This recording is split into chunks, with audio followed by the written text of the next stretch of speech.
गूंगी बहू अंधी सास। एक परिवार में 5 लोग थे। ओम प्रकाश, उनकी पत्नी सुमित्रा, बहू भावना, बेटा राहुल और एक थी उनकी बेटी प्रियंका।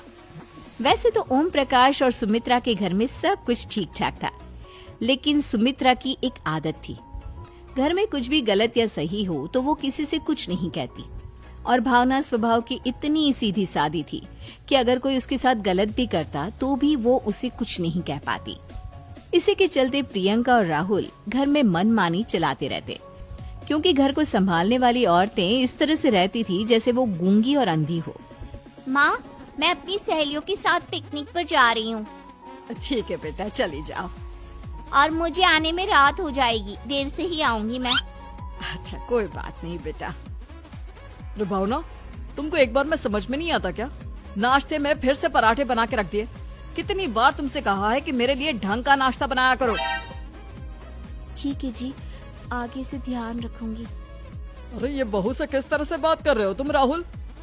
अरे तो और क्या करूं पापा, इसको कहीं बात एक बार में समझ में ही नहीं आती। सुमित्रा, तुम अपने बेटे को समझाती क्यों नहीं? बहू से बात करने का ये क्या तरीका है? अरे जिसकी जैसी मर्जी आए करो, मुझे क्या। भावना बेटा, तुम भी तो कभी कुछ कहा करो। इस तरह क्यों सबकी बातें सुनती रहती हो?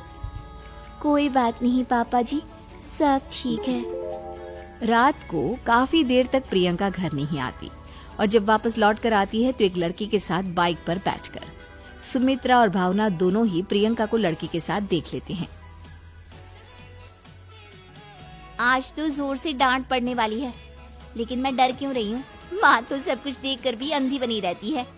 और रही बात भाभी की, वो किसी को कुछ नहीं बताने वाली।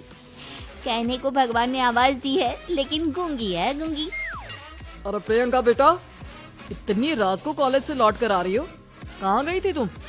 पापा, वो सहेली के घर पर थी, पढ़ाई करने के लिए रुक गई थी।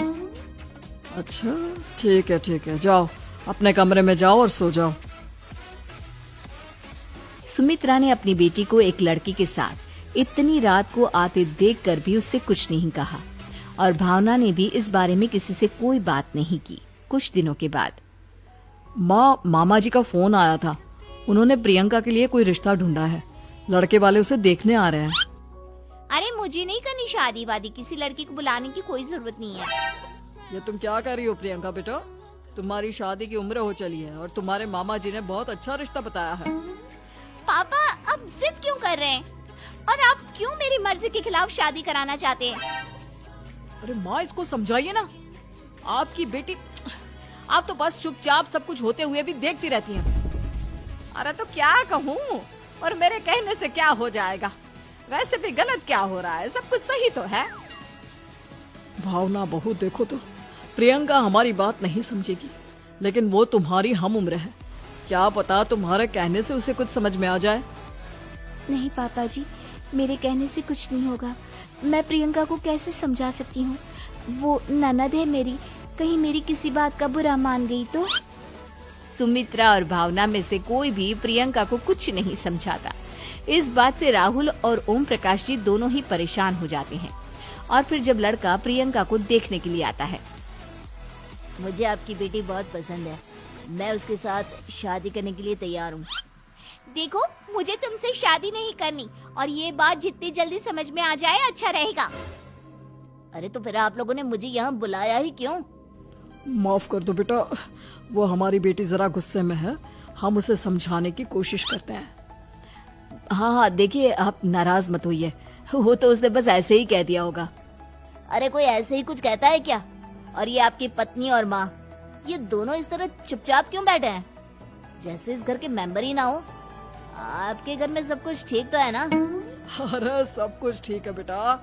सुमित्रा, समझाओ ना अपनी बेटी को। अरे क्या समझाऊं, क्या होगा समझाने से?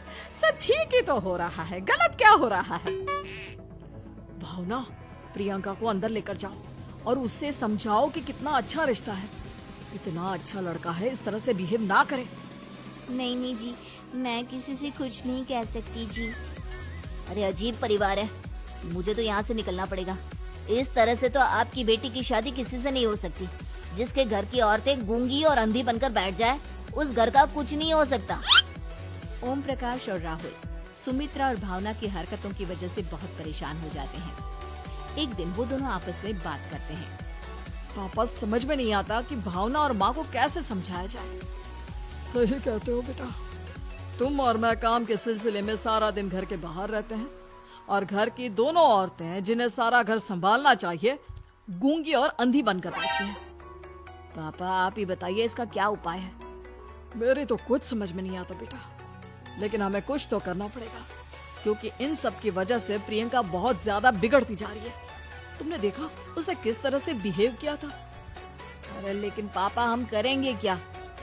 हमें एक नाटक करना होगा। कुछ दिनों के लिए हम भी गूंगे और बहरे बन जाते हैं, उसके बाद इन दोनों औरतों को अकल आएगी।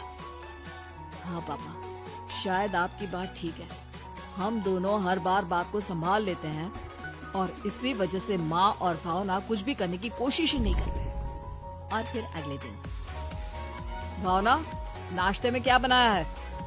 जी पराठे बनाए हैं। मेरे लिए पोहा बना दो। अच्छा जी ठीक है, अभी बना देती हूँ जी। बहू, नाश्ते में क्या बनाया है? पापा जी पराठे हैं और पोहे बन रहे हैं। अरे बहू, मुझे तो उपमा खाने का मन था, मेरे लिए उपमा बना दो। ठीक है पापा जी, अभी बना देती हूँ। भाभी जल्दी से जरा मेरा कॉलेज का टिफिन तो पैक कर देना।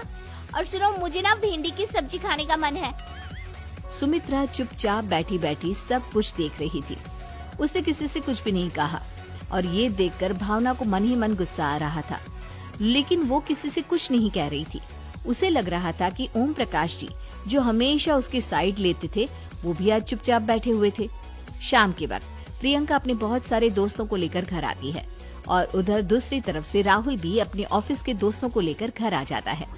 प्रियंका अपने कमरे में तेज म्यूजिक चलाकर डांस करती है और राहुल अपने दोस्तों के साथ बैठकर जोर जोर से हंस रहा था। प्रियंका और राहुल मिलकर पूरे घर को अस्त व्यस्त कर देते हैं, लेकिन भावना उनसे कोई शिकायत नहीं करती और सुमित्रा जी भी चुपचाप बैठी रहती है। लेकिन भावना और सुमित्रा के अंदर का गुस्सा धीरे धीरे बढ़ रहा था। फिर रात को ओम प्रकाश और राहुल एक दूसरे से बातें करते हैं। पापा, हमने इतना कुछ किया फिर भी भावना कुछ बोलती ही नहीं और माँ भी कुछ गलत करने से किसी को रोकती ही नहीं। तुम चिंता मत करो बेटा, इन दोनों के अंदर का गुस्सा भर रहा है और बहुत जल्दी बाहर आने वाला है।